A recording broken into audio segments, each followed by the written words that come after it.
नमस्कार मित्रांनो, मनी मॅनेजर्सच्या निफ्टी ॲनालिसिसमध्ये आपले स्वागत आहे। आज निफ्टी गॅपडाऊन ओपन झाली 23,341ला आणि अर्ध्या तासात क्विक रिव्हर्स होऊन 23,565चा हाय दिला।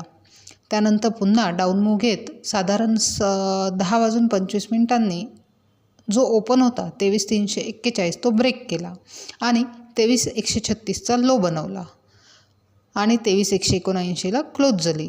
एकंदरीत आपल्या ॲनालिसिसप्रमाणे निफ्टीने 23,400 ब्रेक करून 23,280 हे टार्गेट हिट केले आहे। तसेच 23,136चा लो बनवला आहे। जवळजवळ 120 पॉईंटची मूव्ह आपल्याला मिळालेली आहे। आता डेली टाईम फ्रेममध्ये बघितले तर निफ्टीने प्रिव्हियस कॅन्डलच्या लोच्या खाली क्लोजिंग दिलेली आहे, म्हणजेच ट्रेंड निगेटिव्ह झालेला आहे।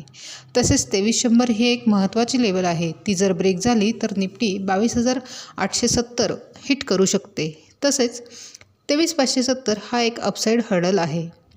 30 मिनिट टाईम फ्रेममध्ये बघितले तर 23,330 हा रेजिस्टन्स असून 22,870 हा सपोर्ट आहे।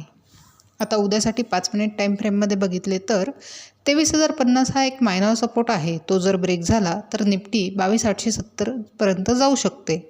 तसेच अपसाईडला 23,260 हा एक अपसाईड हर्डल आहे, तो जर ब्रेक झाला तर निफ्टी 23,330 पर्यंत जाऊ शकते। परंतु डेली टाईम फ्रेममध्ये निफ्टीचा ट्रेंड निगेटिव्ह झालेला आहे, सो आपला व्ह्यू सेल ऑन राईज असणार आहे। अशाच निफ्टीच्या ॲनालिसिससाठी चॅनल सबस्क्राईब करा, तसेच व्हिडिओ लाईक आणि शेअर करा।